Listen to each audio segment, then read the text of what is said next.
RTVC Noticias. Emisión central.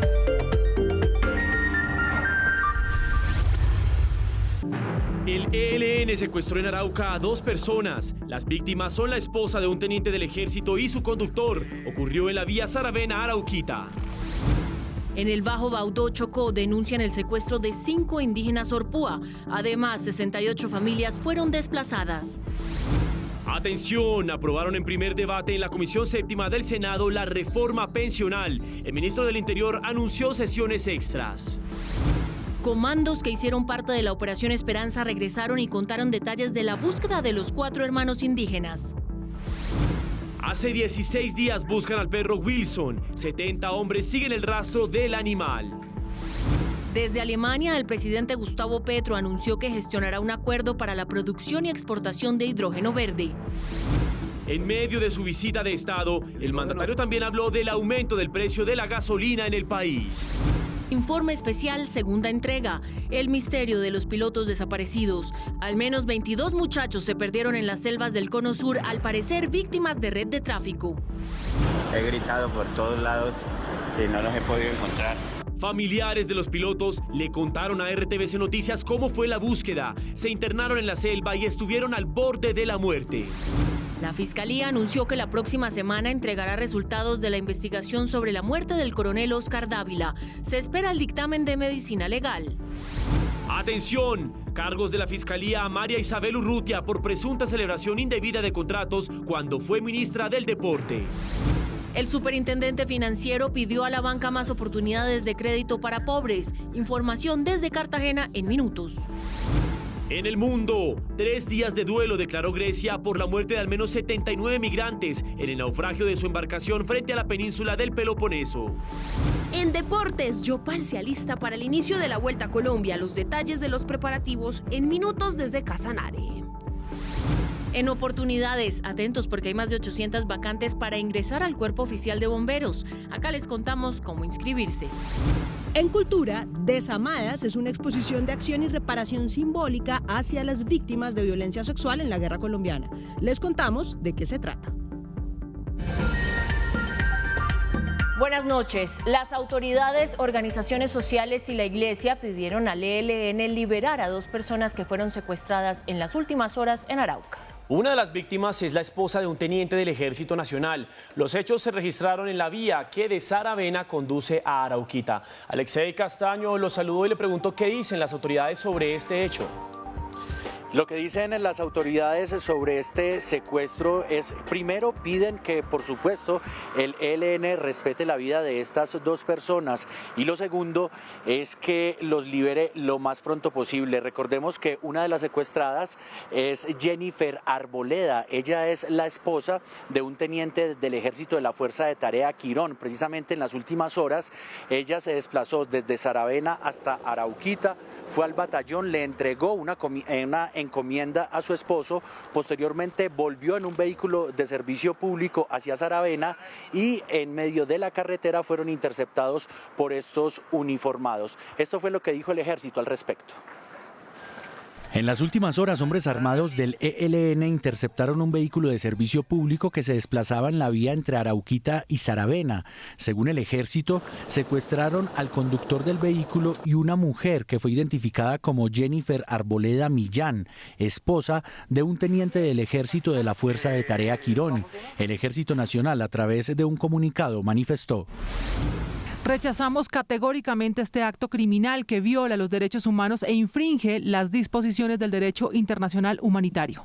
Es responsabilidad de sus secuestradores, el Frente de Guerra Oriental del ELN, la seguridad e integridad física de la señora y del conductor del vehículo. Por estos hechos, agregó el ejército, ya se interpuso una denuncia y se adelantan las acciones respectivas con organismos nacionales e internacionales para la liberación de estos secuestrados. Las autoridades de Bajo Baudó, en el Chocó, denunciaron el secuestro de 5 integrantes de la comunidad indígena Orpúa y también el riesgo de desplazamiento de 68 familias por acciones del Clan del Golfo.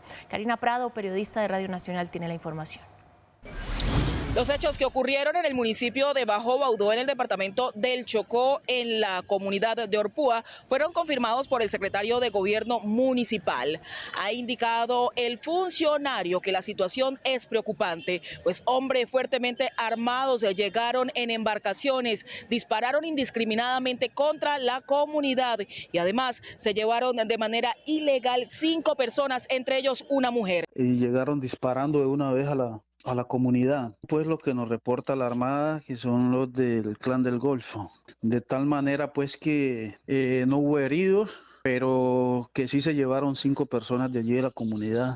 Cabe recordar que el año inmediatamente anterior también ocurrió una situación similar en esta zona, allí en la comunidad de Orpúa, donde varias personas fueron desaparecidas por hombres del Clan del Golfo, a quienes también se les atribuye este hecho, sin que hasta la fecha se conozca el paradero de las mismas. Desde Quibdó, en el departamento del Chocó, Karina Prado Rivas, Radio Nacional de Colombia y RTVC Noticias, conectados 24/7. La Asociación de Cultivadores de Caña de Azúcar de Colombia denunció amenazas y retenciones de trabajadores de ingenios azucareros en el Cauca. En las últimas horas, un grupo al margen de la ley retuvo a 2 empleados del área de seguridad del ingenio La Cabaña. Así lo denunció la presidenta de Azocaña, Claudia Calero.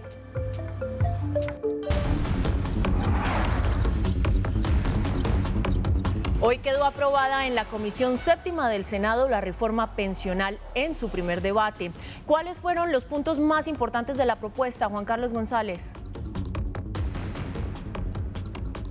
Daniela, televidentes, muy buenas noches. Pues así como usted lo acaba de indicar, primer debate en la Comisión Séptima de Senado, queda aprobada la reforma pensional y pasa a plenaria de Senado. Uno de los puntos más importantes es el régimen de transición. En caso de ser aprobado esta iniciativa, se reduciría el número de semanas que tendrán que cotizar hombres y mujeres. Los hombres se mantendrían en 900 semanas, mujeres en 750, y se mantienen los pilares importantes: contributivo, semicontributivo, también de ahorro voluntario y el pilar solidario. La propuesta acogerá la decisión de la Corte Constitucional de las 1000 semanas de cotización para las mujeres, especialmente en el caso de condiciones especiales, para que hagan parte del Sistema Nacional del Cuidado. El cambio está en que nosotros en el artículo hablábamos de 1150 semanas y hoy la Corte nos dice que son 1000 semanas. El régimen de transición quedó acordado reducir la semana de cotización para hombres, que está en 1300, y mujeres en 1000. La transición, 750 semanas para las mujeres, algo que de verdad no creíamos que pudiéramos alcanzar, y 900 semanas para los hombres. Se mantiene la estructura del sistema de pilares: solidario, semicontributivo, contributivo y ahorro voluntario. También el tope de 3 salarios mínimos que establece el techo sobre las cotizaciones que deben ir a Colpensiones, y se crea un fondo de ahorro. Es donde va a estar la plata de todos los cotizantes del sistema. Lo blindamos con una junta directiva técnica, lo blindamos con procesos y procedimientos en el mercado de capitales. El presidente Gustavo Petro destacó este primer paso de la reforma pensional. Ha sido aprobada en la Comisión Séptima de Senado la reforma pensional. Felicitaciones a quienes abrieron la puerta para lograr que centenares de miles de ancianas y ancianos sin pensión tengan un bono pensional que les genere dignidad. Los subsidios que iban para las megapensiones van a terminar ahora en los bolsillos de cientos de miles de personas que no tenían ninguna posibilidad de tener una pensión. La renta solidaria para los pobres quedó en 233.000 pesos. Otro de los hechos importantes fue el anuncio que hizo hoy el ministro Luis Fernando Velasco, ministro del Interior, que llamará a extras al Congreso de la República a partir de la otra semana. Recordemos que el periodo legislativo culminará este próximo martes 20 de junio y buscarán extenderlo hasta el 20 de julio. Ya hay algunos proyectos que serán priorizados y que serán discutidos en sesiones extras. Vamos a llamar a extras, necesitamos para mínimo para adición presupuestal, que también acaba de ser votada afirmativamente en las comisiones terceras económicas, en las comisiones económicas, perdón, del Congreso, y vamos a llamar a extras en el tema de diputados. Vamos a ver si metemos otros temas. Por su parte, las comisiones económicas conjuntas de Cámara y Senado aprobaron hoy también en primer debate la adición presupuestal. Se busca incrementar en 16.9 billones de pesos algunos rubros, especialmente para ministerios como de vivienda, del interior, también rubros, lo que sería importante para adelantar programas sociales en ministerios también de salud y buscar apoyar algunos programas a nivel nacional. También se buscará inyectarle dineros a los sistemas de servicio masivo en todo el país. La inversión se enfocará en reactivación económica. Para este debate se trajo 1.5 billones adicionales para el Ministerio de Vivienda, para programas como Mi Casa Ya y Mejora Mi Casa, y se está pidiendo 500.000 más. El Ministerio de Educación recibiría el monto más alto con 2.2 billones de pesos. Le sigue el Ministerio de Salud, que tendría 2.03 billones. Y los Ministerios de Transporte y Minas y Energía tendría cada uno 1.4 billones más. ¿Pero de dónde saldrá esta plata? Impuestos que le están cobrando a las empresas que extraen nuestros recursos naturales de la tierra, como el petróleo y el carbón. La iniciativa espera acordar nuevos rubros que puedan ser incluidos en plenarias conjuntas. La sostenibilidad de los sistemas masivos de transporte. 2, los recursos que se necesitan para pago a la deuda de EPS, es decir, más recursos para salud. La discusión de esta iniciativa estaría para la próxima semana en plenarias conjuntas de Cámara y Senado. Temas importantes. Hoy la Comisión Séptima de Cámara tampoco adelantó el debate de la reforma laboral por falta de quórum. Ya aparece en la agenda de mañana y se espera que mañana se pueda adelantar este importante debate de uno de los proyectos que fue radicado por el Gobierno Nacional. En caso de que este proyecto no sea debatido de aquí al próximo martes 20 de junio, pues se podría archivar. Obviamente sería una derrota para el Gobierno Nacional. Y hace pocos minutos fue aprobado el proyecto que busca reducir lo que se llaman las vacaciones legislativas. Ya no empezarían a sesionar el 16 de marzo como es cada año, sino el 16 de febrero. Se ganan un mes con tal motivo para que puedan buscar adelantar todos los proyectos que están en el Congreso de la República. Esta norma que pasa a sanción presidencial estaría vigente a partir del próximo año. Desde el Congreso de la República, Juan Carlos González, RTVC Noticias, conectados 24/7. Juan Carlos, gracias. Continuamos y les contamos ahora que al menos 3.000 médicos y académicos respaldaron el proyecto de reforma a la salud. Por medio de una carta pidieron que ésta se mantenga en pie para llegar a segundo debate en la plenaria de la Cámara. Los firmantes, entre los que se encuentran Camilo González, exministro de Salud, Román Rafael Vega, exsecretario de Salud de Bogotá, Juan Guillermo Rojas, decano de la Facultad de Enfermería de la Universidad de Antioquia, entre otros, aseguran que el proyecto, abro comillas, no compromete el camino recorrido en el sistema de salud colombiano, cierro comillas. Y a esta hora regresamos con nuestro compañero Alexei. Alexei, ya están en Bogotá integrantes de los comandos de la Operación Esperanza. ¿Qué nuevos detalles tenemos? La unión hizo la fuerza, es las palabras que entregaron estos 35 comandos que arribaron acá al norte de Bogotá en las últimas horas. Recordemos que ellos estuvieron 35 días internados en la selva y lo que les deja esta experiencia, lo que nos contaron, es que es una experiencia ancestral. ¿Por qué? Por todo lo que compartieron con el grupo de indígenas y lo que aprendieron en medio de ese rescate. Y el objetivo se cumplió, los niños fueron rescatados, ahora solo queda el perro Wilson. Pero esto fue lo que nos contaron. Fueron 35 días internados en la selva y más de 2.656 kilómetros recorridos de estos hombres que bajo el sol y la lluvia trabajaron de forma incesante para ubicar los 4 menores que estaban perdidos.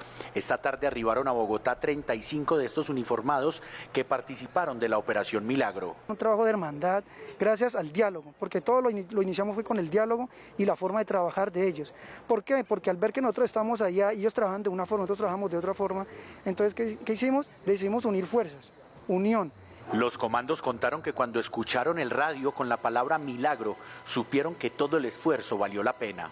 En ese momento me pasó un frío totalmente por todo el cuerpo y yo miré al cielo y pensé y me acordé como el nombre que inició la operación, que inició con el nombre de la operación Mateo, que significa milagro de Dios, ¿sí? Entonces yo miré al cielo y dije, Esto fue un milagro de Dios y todos nos abrazamos, algunos se nos salieron las lágrimas, porque pues veíamos reflejados en estos niños muchos de nuestros familiares. Los miembros de este Comando de Operaciones Especiales manifestaron que seguirán fortaleciendo la relación con los indígenas para seguir trabajando mancomunadamente y mejorar la seguridad en las regiones más apartadas del país. Y es que se cumplen 16 días de búsqueda del perro Wilson. 70 hombres siguen buscándolo en la selva. Las fuerzas militares destacaron su trabajo y contaron detalles de cómo fue entrenado. Wilson ingresó a su entrenamiento con 5 meses de edad. Su preparación duró cerca de 14 meses en el centro canino ubicado al sur de Bogotá.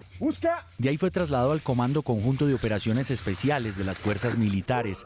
Su edad actual es de 5 años. Su entrenador contó cómo se preparó este perro. Muy extrovertido, muy enérgico, siempre sobresalió en el curso. Nos reventaba las tradillas por ir a buscar en su afán de trabajar y acertar. Fue un entrenamiento como todos los entrenamientos de acá de nuestros caninos, por medio de juego, pelota, vínculo con su guía. El trabajo de Wilson fue vital durante el desarrollo de la primera fase de la Operación Esperanza, en la búsqueda de la aeronave y los ocupantes desaparecidos desde el 1 de mayo. El primero en ingresar fue Wilson. Brindó apoyo a quienes ubicaron a los 7 tripulantes. 70 hombres continúan pendientes del perro Wilson en la selva del Guaviare, con perros como Ulises y Telius, que apoyan estas labores.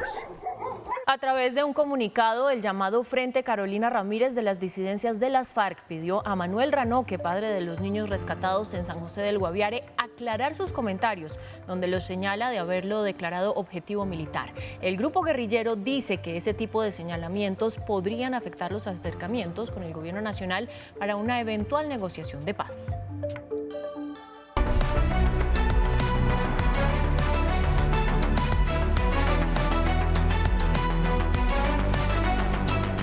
El presidente Gustavo Petro llegó a Berlín, Alemania, donde gestionará un acuerdo para la producción y exportación de hidrógeno verde en Colombia. El mandatario se refirió al aumento del precio de la gasolina en el país. Vamos con Luisa Barberi, nuestra enviada especial, quien está en la capital alemana. Luisa, buenas noches.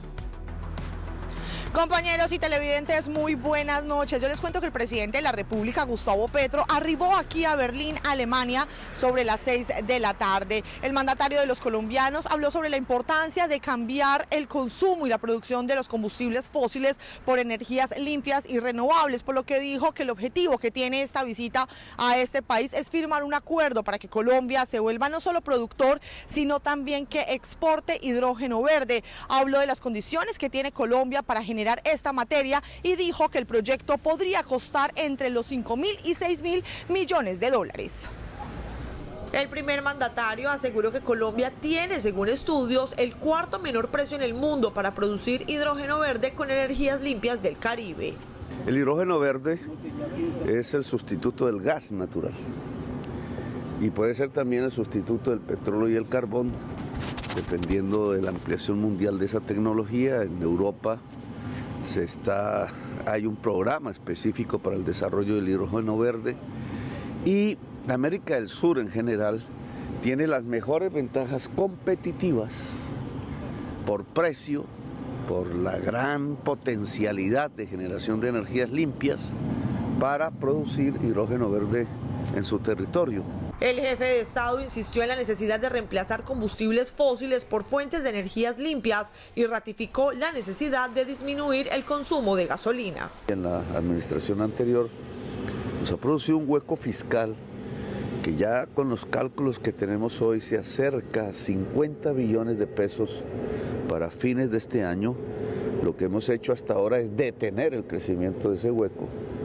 Ahora toca pagarlo. Un grupo de simpatizantes colombianos residentes en Berlín realizaron un plantón frente al hotel donde se hospeda el presidente Gustavo Petro como muestra de apoyo a las reformas sociales que tramita en su gobierno. También queremos unas reformas urgentes frente a la policía y frente a cómo se maneja el derecho a la protesta social en Colombia y sobre todo porque creemos en la paz total, creemos en la dignidad de la gente. En su visita oficial, el jefe de Estado se reunirá con el presidente de la Nación Europea y el canciller. Mañana se tiene previsto que la agenda del primer mandatario de los colombianos inicie a las 9 de la mañana. Se reunirá con presidentes de empresas en producción de energía, gas, también de telecomunicaciones, y posteriormente tendrá un encuentro con colombianos que residen aquí en este país. El mandatario colombiano también visitará el Parlamento y, por supuesto, nosotros estaremos pendientes de todos los detalles de esta visita oficial del presidente Gustavo Petro a Berlín, Alemania, para llevarlas en nuestras emisiones. Desde Berlín, Luisa Barberi, RTVC Noticias, conectados 24/7.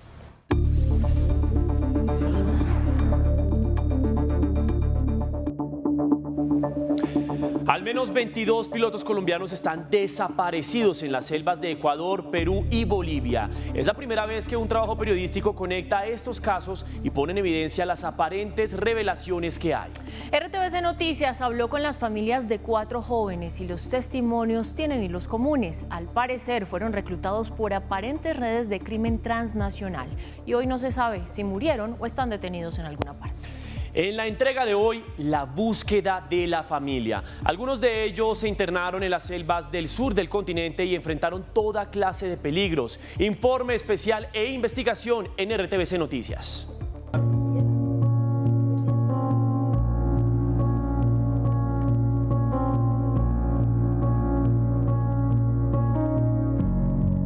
La desaparición de un ser querido siempre pone a las personas ante desconocidos escenarios. La familia de los pilotos Néstor Julián Clavijo, Luis Andrés y Juan Pablo Mujica, lo único que podían hacer era iniciar la búsqueda siguiendo las pocas pistas que tenían y sin saber a lo que se enfrentarían. Deja de hablar, como le digo, 10 días, y a los 10 días llama y lo que le dice a Jennifer es: Jennifer, la vuelta se cayó, yo estoy bien. No se preocupe, me van a venir a buscar. Y nunca más volví a llamar, eso fue el 29 de agosto.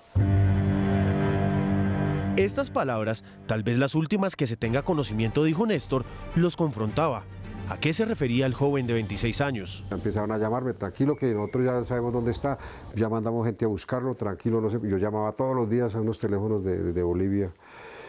Y llamé todos los días, de por la mañana, por la noche, y lloraba mucho, me ponía mal. Nada, 3, 4 días, y sí, que ya casi ya le llegamos al sitio, que ya le llegamos al punto y nada. Entonces, ya lo último, dijo: ¿sabe qué? No lo encontramos, busque a su hijo en tales coordenadas. Sin pensarlo, Néstor Clavijo se fue a buscar a su hijo al otro día. Cogió un avión y llegó a Perú, a la capital, y de ahí rápidamente a Cusco. En paralelo y sin saberlo, Vanessa viajaba a Bolivia con uno de sus cuñados. Allí en Santa Cruz de la Sierra, conoce a un colombiano que supuestamente tiene información de sus hijos Luis Andrés y Juan Pablo. Y apareció una persona que tiene mucho que ver aquí, que le dicen el loco.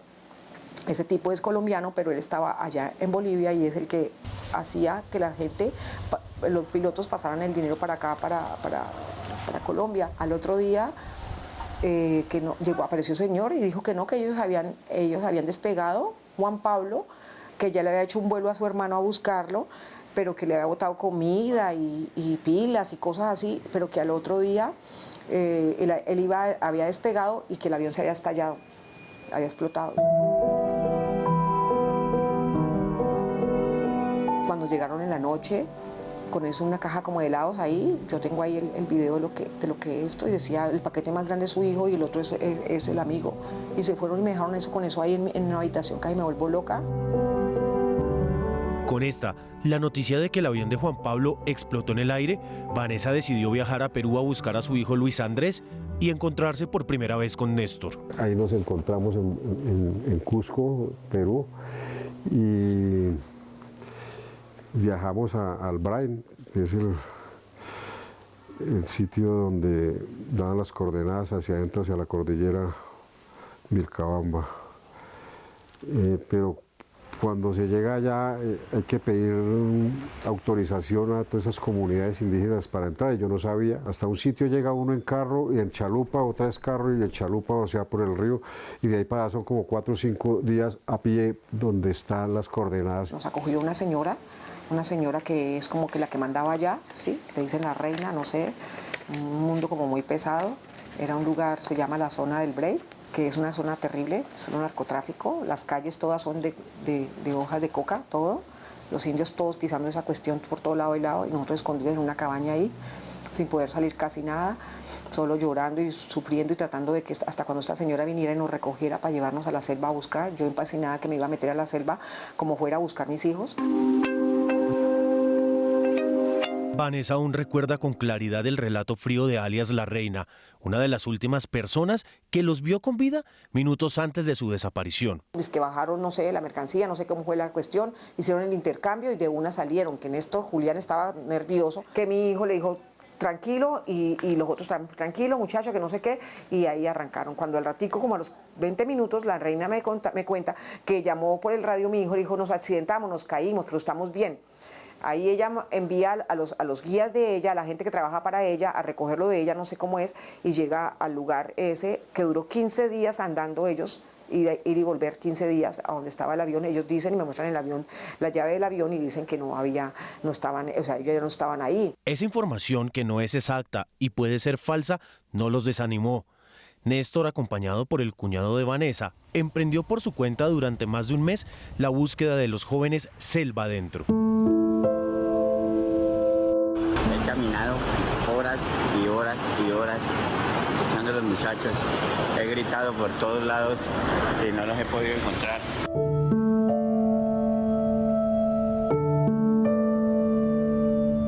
Más de 2 meses duró la búsqueda. El resultado siempre fue el mismo. Estuve allá, después de que estuve allá, lo único es que son engaños de la gente, que sí, que yo lo vi, que todo el mundo lo ve, pero yo nunca lo vi, nunca encontré, siempre me venía con las manos vacías, siempre. Te llegaba yo acá todo achantado y me fui por varios sitios pensando que si lo encontraba, pues para traérmelo, y nunca lo encontré a mi muchacho, nunca. Todos los esfuerzos, los de Néstor y Marta, los de Vanessa y su cuñado, fueron en vano. Al contrario, encontraron cada vez más a personas que trataron de aprovecharse de su situación. Pues ya resultó que por Facebook me dijeron que me mandaron unas fotos ahí de Julián, que estaba con unos tipos por allá en la selva, entonces me dijeron que ya sabían dónde estaba. Entonces yo miré a las fotos y pues el rostro de Julián sí era, entonces me puse como un poco contento. Esta trágica historia es la que desde el 16 de febrero del 2022 también vive la mamá y tía de Felipe, que empezaron la búsqueda del joven por la escuela en donde supuestamente estudiaba en Bolivia. Sí, yo tengo algunos certificados de estudio, tengo recibos de pago de allá de la escuela, recibos. Pero ellos dicen que él no estudiaba allí. Que había suspendido, según ellos. Entonces, los recibos de pago, ¿dónde? ¿Dónde está el dinero? Entonces, si se pagó, que allá se paga en dólares. Yo tengo todos esos certificados de pago. Entonces, ¿qué respuesta tiene la escuela de decir, no, él no estaba acá? Entonces, ¿dónde está el dinero? Lo poco que saben es información que otras víctimas de estas extrañas desapariciones les han contado. Que les ofrecen cerca de las escuelas de aviación, personas en camionetas, hombres en camionetas, los llaman a los estudiantes y les ofrecen dineros altos para que trabajen con ellos. En los relatos de los familiares de los pilotos hay similitudes: la edad de las víctimas, los lugares de desaparición o de accidente, las versiones o rumores de conocidos y desconocidos. Todos detalles que la Fiscalía de Colombia tiene registrados en un expediente de más de 500 páginas.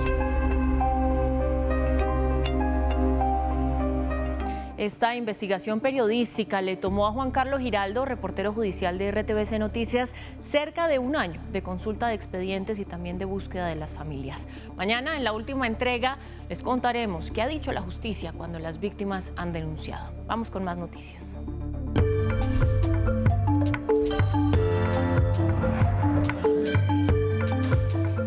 La Fiscalía le imputó formalmente a la exministra del Deporte, María Isabel Urrutia, el delito de contrato sin cumplimiento de requisitos legales. Ante la imputación, la exministra no aceptó cargos y dijo que se irá a juicio. El ente acusador, por su parte, aseguró que tiene elementos probatorios que indicarían que Urrutia habría suscrito 106 contratos de forma rápida y sin sustentación técnica días antes de dejar su cargo. La Fiscalía anunció que la próxima semana entregará resultados finales de investigación sobre la muerte del coronel Oscar Dávila. A través de un comunicado, el ente acusador también pidió a la ciudadanía responsabilidad en la información y evitar la divulgación de especulaciones o versiones infundadas, porque esto podría vulnerar derechos o alterar el desarrollo de las indagaciones. Y la Fiscalía investiga al exministro del Interior, Alfonso Prada, por audios del embajador Armando Benedetti. La indagación obedece a las acusaciones hechas por Benedetti, en las que señala al exministro de supuestamente robarse el Ministerio del Interior. El fiscal Gabriel Jaimes será el encargado de investigar a los aforados involucrados en este caso. Las autoridades confirmaron la captura del ex subdirector de la Unidad Nacional de Protección. Se trata de Ronald Rodríguez Rosso, quien es señalado de presunta participación en hechos de corrupción y al parecer tendría nexos con el narcotráfico. Rodríguez es investigado por el caso de la camioneta que estaba asignada a un esquema de seguridad en la que se incautaron 168 paquetes de cocaína en Caloto, Cauca. Esto en diciembre del 2022.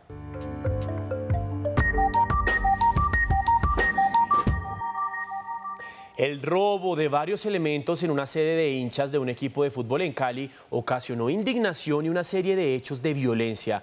Disparos y caravanas de motociclistas generaron temor en la comunidad. Vamos inmediatamente con Diego Candelo. Diego, buenas noches. ¿Qué fue lo que pasó?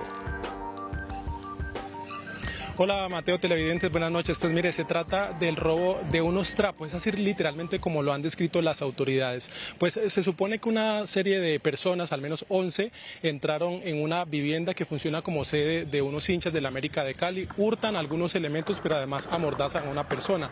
Esto generó indignación y también una ola de hechos violentos que dejan como resultado varias personas lesionadas por armas de fuego y también arma blanca.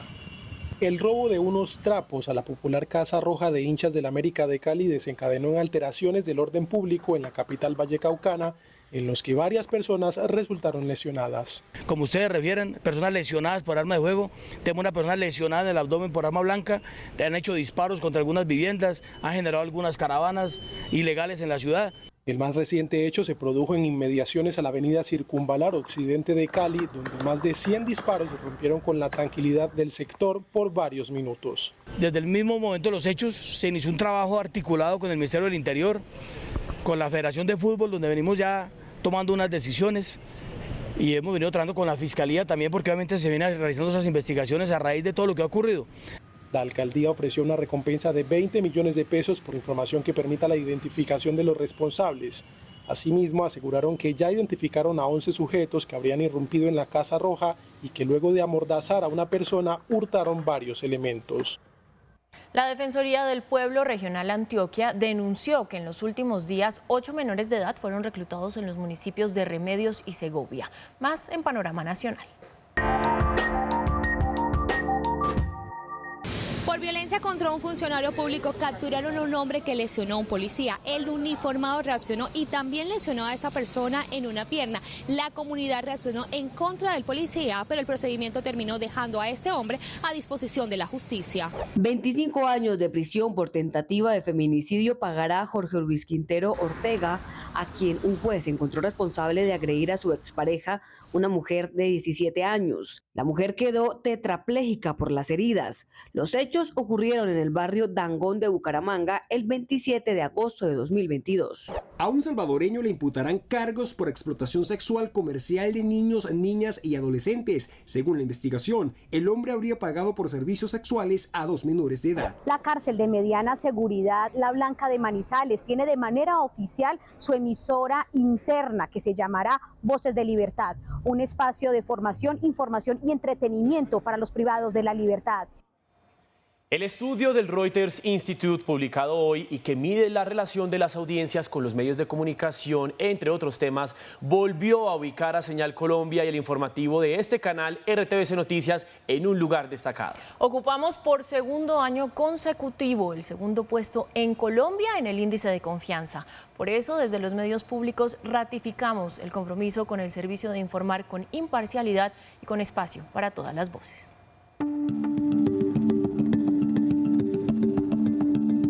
Me regalaron esta papa, entonces espero que me tengan en cuenta. Necesito un empleo, necesito es trabajar. Es un noticiero que explica muy bien todo, la noticia la dan muy clarita, entiende uno su contenido. El más reciente informe del Instituto Reuters para el estudio del periodismo de la Universidad de Oxford, llamado Digital News Report 2023, revela que aunque la confianza de los ciudadanos en las noticias generadas en los medios de comunicación sigue a la baja, comparado además con los estándares mundiales, algunos medios de comunicación como RTVC Noticias viene aumentando sus puntajes de confianza. Todos bienvenidos, esto es RTVC Noticias de Señal Colombia por segundo año consecutivo es el segundo medio en el que más confían los colombianos. Aquí encuentran noticias con equilibrio, con todas las voces, y aquí se hace periodismo.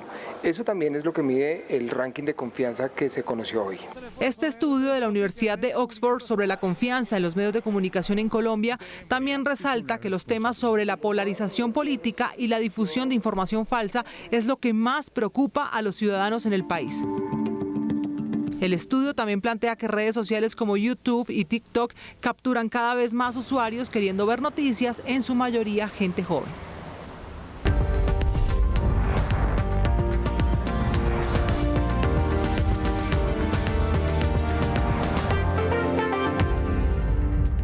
Con 499 votos a favor, 28 en contra y 93 abstenciones, el Parlamento Europeo se opuso al uso de vigilancia biométrica en tiempo real y plantea condiciones para sistemas como ChatGPT al aprobar la ley de inteligencia artificial negociada en Bruselas. Más noticias del mundo a continuación.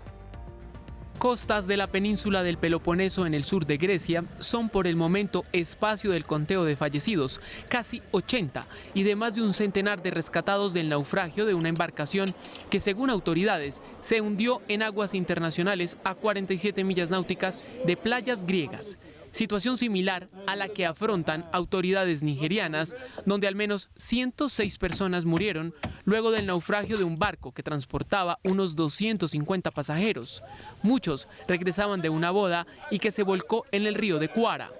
Esto fue lo que dijo en rueda de prensa el expresidente de Estados Unidos, Donald Trump, luego de la lectura de los 37 cargos en su contra por indebido manejo de documentos secretos del gobierno y por obstruir la justicia para recuperarlos. Es una persecución política, algo sacado de una nación fascista o comunista que quedará como una infamia. Trump, quien busca volver a la Casa Blanca en 2024, acusó al actual mandatario Joe Biden de interferencia electoral.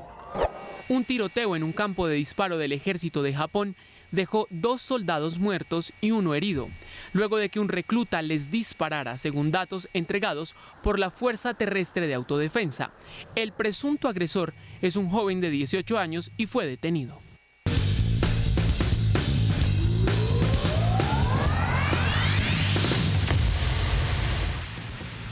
Muy buenas noches, bienvenidos a la información deportiva. Qué alegría, como siempre, saludarlos aquí desde la ciudad de Medellín con noticias de ciclismo, porque ya este fin de semana comienza la Vuelta a Colombia, que tendrá un recorrido, o que mejor, tendrá un recorrido, sí, por 7 departamentos de nuestro bello país. Y todo esto va a comenzar en Casanare. Por eso nosotros nos vamos para Yopal, en donde está Carlos Julio Guzmán, quien está muy atento a todo lo que va a suceder. Carlos Julio, buenas noches. ¿Y cómo van esos preparativos? Señoras y señores, buenas noches. Vanessa, espero que se encuentre bien. La Vuelta a Colombia en bicicleta desde Yopal Casanare comienza el día viernes.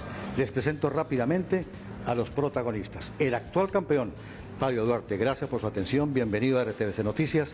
Su pensamiento sobre esta Vuelta a Colombia en bicicleta. Bueno, hola a todos y bueno, muy contento de estar en esta nueva Vuelta a Colombia con el Team Medellín. Contentos de estar acá en Yopal Casanare y bueno, ojalá Dios quiera que el título quede en nuestro equipo. Inmediatamente con Oscar Sevilla. No tengo que hablar demasiado de su condición como deportista y como persona. Oscar, por favor, un mensaje para Colombia a través de RTVC Noticias, Vuelta a Colombia en bicicleta, por favor. Hola, buenas noches. Bueno, mandar a toda la gente que disfrute esta Vuelta a Colombia, un gran espectáculo, la emoción que vive este hermoso deporte como es el ciclismo, así que nada, todos invitaros a que a través de cámaras, a través de pie de carretera, a través de información estén pendientes de la carrera. Todos esos niños que sueñan con ser ciclistas, que lo miren, que se ilusionen, que se enamoren de este deporte y nada, la verdad que vamos a brindar un gran espectáculo del Team Medellín. Sabemos que es una carrera difícil, compleja, pero tengo mucha ilusión en hacer algo bueno en esta carrera. Y es un orgullo que la Vuelta a Colombia en bicicleta, señoras y señores, cuente con la presencia de un debutante.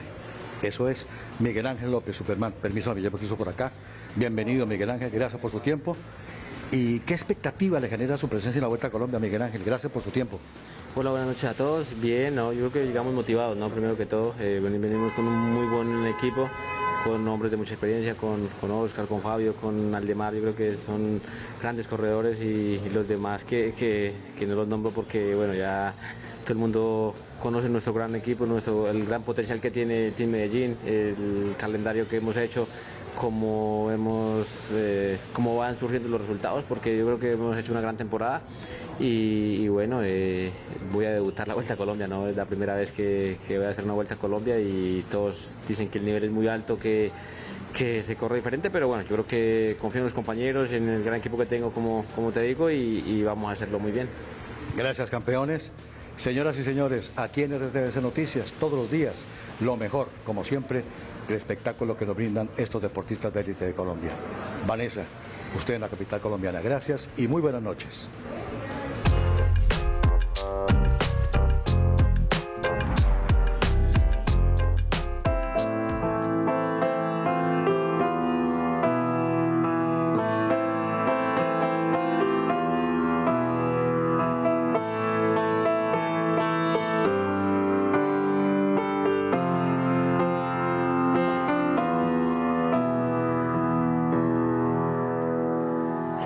Y hoy les doy la bienvenida a las noticias culturales con esto que se llama Hasta Siempre, Comandante, de Carlos Puebla, porque un día como hoy, pero en 1928 nació Ernesto El Che Guevara, nació en Rosario, Argentina, luego se nacionalizó en Cuba, luego se desnacionalizó de Cuba y fue médico, periodista y uno de los grandes ideólogos de la Revolución Cubana.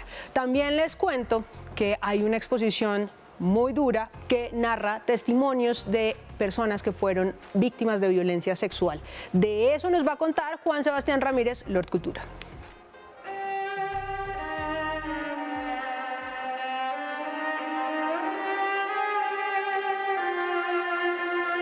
Hola, hermanito Freddy, no sé si estás vivo o muerto.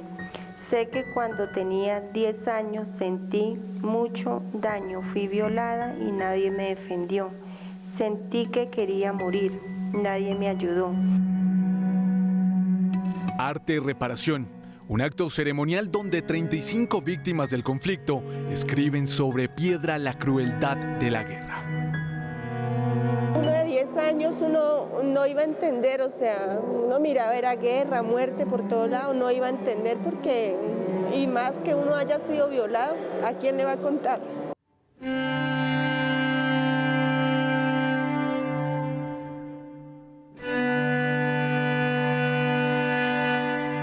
De allí el concepto de desamadas, palabra inventada por el poeta César Vallejo, que hace referencia a un acto de desamor, palabra poética que ofrece una mirada vista desde la dignidad y la humanidad.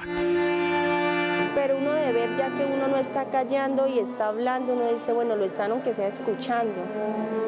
Y yo por ese medio sí me siento de verdad reparada. Espacio donde el arte confronta la violencia, no solo física, sino aquella que aún se reproduce por medio del discurso. Van a llevar ese mensaje y lo van a poner a pensar, sí, pero hay mucha gente que lo puede criticar por ser guerrillera o la violaron, quién sabe por qué, porque el país está así. Texto que narra un escenario, sus protagonistas y antagonistas, testimonios en sus propias palabras, letras y sentimientos. Ambiente acompañado por un chelista quien permea el espacio con la solemnidad que merece el ritual. Para mí fue muy duro escribir ese mensaje, demasiado duro, pero pues yo digo, es para que nos siga sucediendo lo que nos sucedió a nosotros. Desamadas, arte y reparación.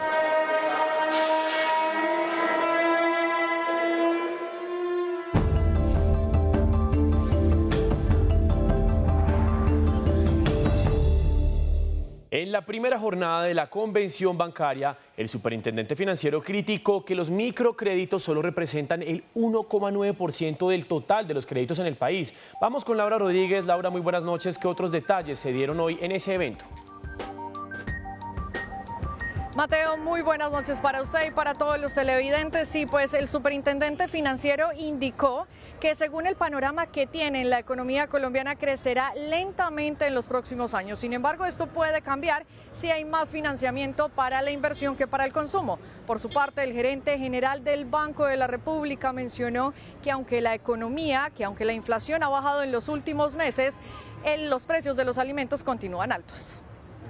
El superintendente señaló que se deben crear nuevas y mejores estrategias para lograr incluir al sistema financiero a toda la población colombiana. No podemos seguir dejando a la economía popular, a los pobres de Colombia, fuera de los sistemas financieros. Indicó que en un trabajo conjunto se podrá mejorar el crecimiento económico del país.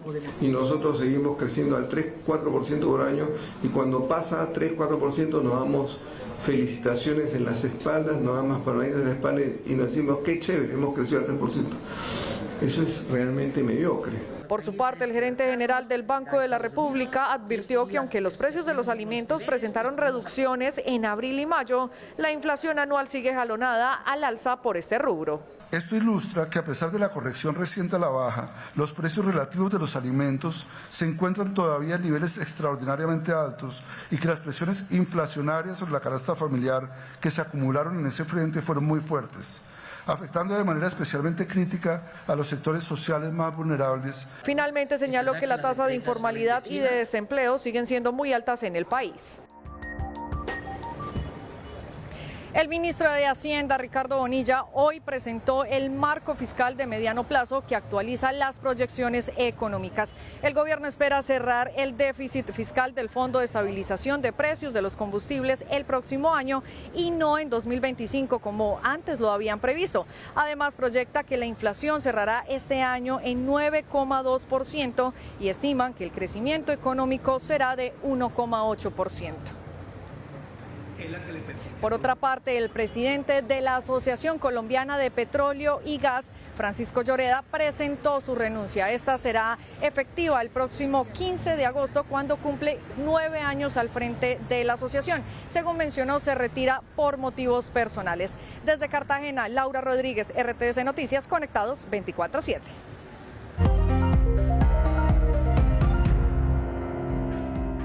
En 4.182 pesos cerró el precio del dólar, es decir, presentó una disminución de 4 pesos. A $1.84 se cotizó la libra de café colombiano en la Bolsa de Valores de Nueva York. El precio interno de la carga subió 11.000 pesos y llegó a 1.605.000 pesos. Según la bitácora económica de FENALCO, el 81% de los empresarios afirmó que sus ventas fueron iguales o inferiores frente al mismo mes del año pasado, y el 30% considera que la dinámica empeorará en lo que resta del año. 18 millones de personas están afiliadas a fondos privados de pensiones y en lo corrido de 2023 las ganancias suman 24 billones de pesos.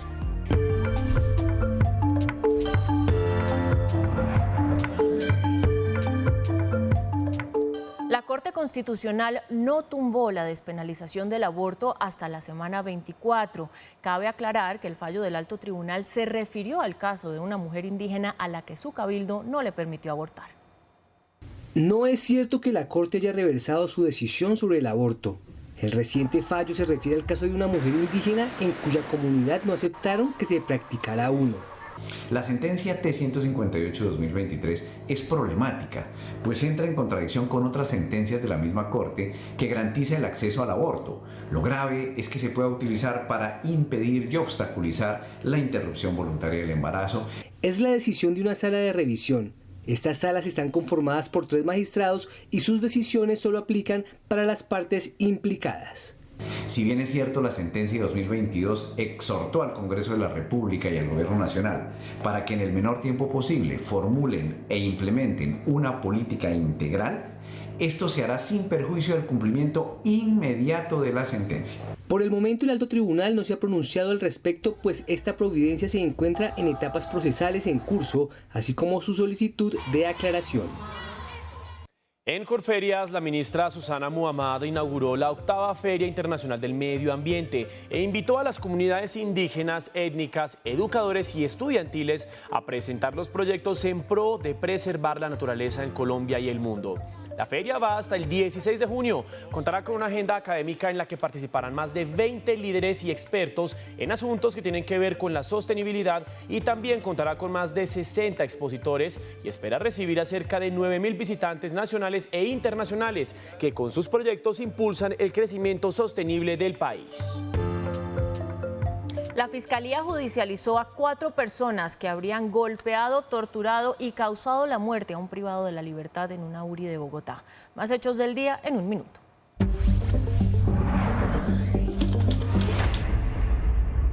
La Procuraduría abrió investigación disciplinaria a Gilberto Rondón, presidente del Fondo Nacional del Ahorro, por presunto manejo inadecuado de la entidad al vincular y desvincular personas sin tener en cuenta los perfiles y requisitos exigidos para ocupar los cargos. La Corte Suprema rechazó por segunda vez una nulidad solicitada por la defensa del ex senador Arturo Char en el proceso por compra de votos. El excongresista buscaba frenar una vez más la investigación que hay en su contra tras las denuncias presentadas por Aida Merlano. En Bogotá, la policía y la Secretaría de Seguridad recuperaron más de 40 celulares que habían sido reportados como robados. En el operativo capturaron a un hombre por el delito de receptación y cerraron 3 establecimientos comerciales que estarían vinculados en actividades ilícitas. Un accidente en una mina en el departamento de Bolívar, norte del país, dejó 2 muertos y 7 heridos.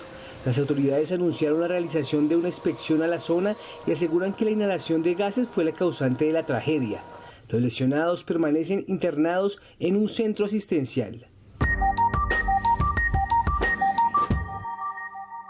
El ministro de las Tecnologías de la Información y las Comunicaciones socializó la subasta multibandas que busca la implementación de la tecnología 5G y la ampliación de la cobertura de servicios 4G. Zaina Gámez tiene los detalles. Zaini, buenas noches.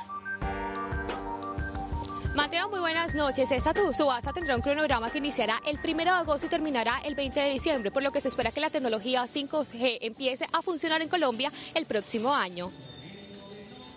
Desde la ciudad de En Cartagena, el ministro de las Tecnologías de la Información y las Comunicaciones socializó al país la subasta multibandas que busca la implementación de la tecnología 5G y la ampliación de la cobertura de servicios 4G. Vamos a pasar a la 5ª generación en tecnología celular, que nos va a poner en punta tecnológica, como ya lo están haciendo otros países del mundo, y nos va a poner a la vanguardia de la tecnología. En este evento también dio a conocer el cronograma y la conformación del equipo de trabajo que estructurará la subasta. Sirve para tener mayor velocidad de datos, tanto de bajada como de subida. Sirve para tener mayor calidad, pero sobre todo tiene unas aplicaciones enormes en el tema de la industria. Velocidad en los puertos. Esta implementación de la tecnología 5G busca poner a Colombia en la vanguardia mundial de las telecomunicaciones para que las regiones de todo el país cuenten con acceso a Internet y se generen mejores procesos productivos. RTBC es una entidad vinculada al MINTIC. Una virosis mantiene en alerta a las autoridades médicas de Bucaramanga, y es que las salas de emergencia o de urgencia mejor están a punto de colapsar. Desde la capital de Santander, Joana, cuéntenos de qué virosis se trata. Daniela, televidentes, muy buenas noches. Esas personas están llegando con síntomas como dolor de cabeza, fiebre e indigestión. Aunque se estaban tratando como COVID-19 o dengue, se está tratando de una virosis que está circulando por las calles del área metropolitana de Bucaramanga. Los cambios climáticos de los últimos días han ocasionado que los bumangueses tengan problemas respiratorios y deban asistir masivamente a las salas de urgencias de los centros hospitalarios. Creemos que es una virosis porque los síntomas no han sido muy complicados. Se ha evidenciado el aumento en las consultas, pero no en las hospitalizaciones o en la ocupación hospitalaria. Aunque los síntomas se asemejan a los de dengue y el COVID-19, al parecer se trata de una virosis que afecta a toda la población. tos, dolor de cabeza, malestar general y fiebre. Importante no automedicarse, consultar al médico y ante cualquier signo de alarma como dificultad para respirar y fiebre persistente por más de 3 días sin podérsela controlar, acudir al servicio médico. Si usted presenta alguno de estos síntomas, visite a su médico, guarde reposo e hidrátese muy bien.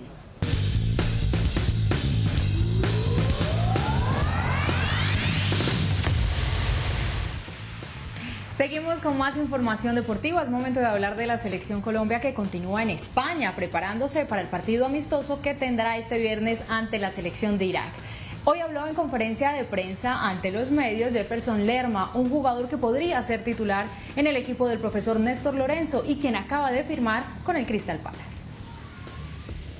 Jefferson Lerma, con 28 años, es una de esas cuotas de experiencia que tiene la selección Colombia en este nuevo ciclo. He estado en las 2 mejores ligas de Europa, la española, la inglesa, y he madurado mucho al pasar los años y solamente el mantenerme aquí, la clave ha sido trabajar. Ahora se encuentra en el Crystal Palace, pero antes estuvo en el Bournemouth y también en el Levante de España, que juega en Valencia, ciudad que le trae recuerdos. Estar aquí en Valencia, la verdad, es muy grato porque por mi pasado, por todo lo que genera hacia mí. Con la selección el objetivo es claro y también a futuro. La eliminatoria, clasificar al Mundial, que es lo que queremos. El primer rival será Irak, pero después se viene el 4 veces campeón del mundo. Alemania es un equipo top en el cual tiene jugadores muy importantes y son los encuentros que tenemos que sacar casta, valentía. En la era Lorenzo, Colombia suma 4 victorias y 2 empates. Y llegamos a oportunidades. Atención, porque hay más de 800 vacantes para ingresar al Cuerpo Oficial de Bomberos. Tome nota que aquí le contamos cómo se pueden inscribir. En oportunidades de trabajo para bomberos, vaya a la página www.cnsc.gov.co. Diríjase a la sección Noticias y dé clic en Proceso de Selección Cuerpos Oficiales de Bomberos. Lea con atención la descripción y requisitos de la convocatoria, como ser bachiller en cualquier modalidad, tener definida la situación militar y contar con licencia de conducción en C1, C2 o C3. Tengan presente que no es necesario contar con las 3 categorías. Atentos, el rango salarial va desde el salario mínimo legal vigente hasta los 2.822.935.000 pesos. Para inscribirse, vayan a la página simo.cnsc.gov.co, creen una cuenta y sigan el paso a paso. Y mucho ojo, tienen plazo de aplicar hasta el 7 de julio de 2023. Es muy importante, recuerden que si quieren seguir informados 24/7, nos encuentran en todas nuestras redes sociales como RTVC Noticias.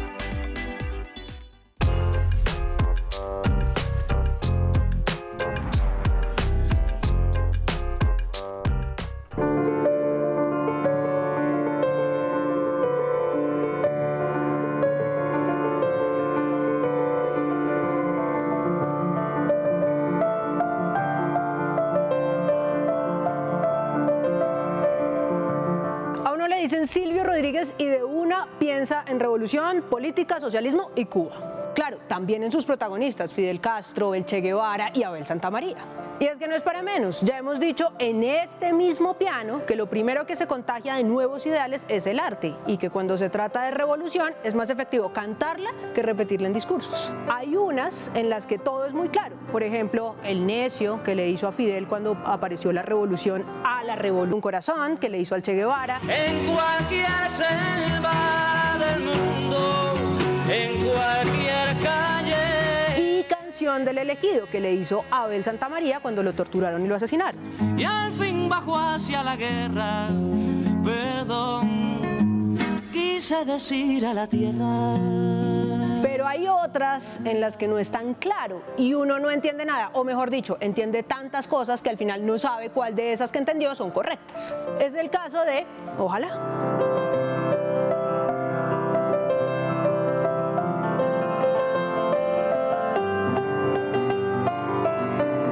Ojalá Es una canción que Silvio compuso en 1978 y que hace parte de un disco que se llama Al final de este viaje. Cuentan los que saben que la compuso mientras estaba en el barco Playa Girón.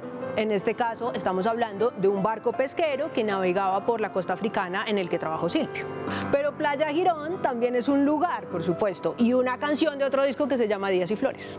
Lo cierto es que siempre ha existido una doble interpretación. Unos dicen que es una canción de amor y otros que es una canción política. Los que dicen que es de amor parten de una entrevista que le hicieron a Silvio en una revista chilena en la que él dice que se la hizo a la primera mujer de la que se enamoró. Que él tenía 18 años, que estaba prestando servicio militar y que conoció a esta mujer maravillosa que para entonces estudiaba medicina. Ella se fue a Camagüey y se tuvieron que separar. Acuérdense que en esa época uno solo podía salir de Cuba con permiso y pues Silvio no lo tenía. Los que dicen que es política parten de que en la primera grabación de Ojalá, el verso que dice un disparo de nieve, en realidad no dice nieve con E, sino nievi con I. Nievi era el tipo de rifle con el que entrenaban casi todos los jóvenes en el servicio militar cubano, que entre otras cosas se llamaba así porque era el mismo que usaba Vasily Grigorievich, un francotirador soviético que mató 225 soldados en la batalla de Stalingrado.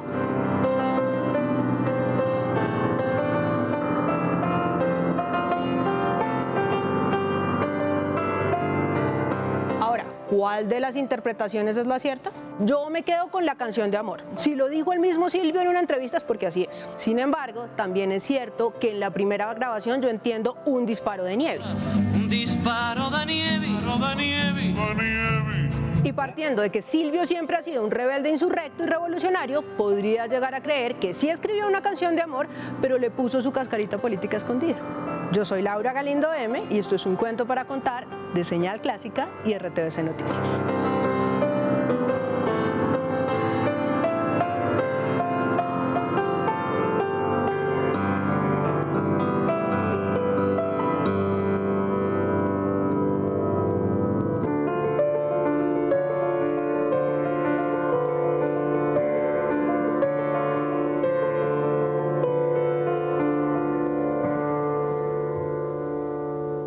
Con esta gran canción terminamos nuestra emisión. A ustedes muchas gracias por acompañarnos. Los esperamos mañana al mediodía y por supuesto a las 7 en nuestra emisión central. Chao, chao.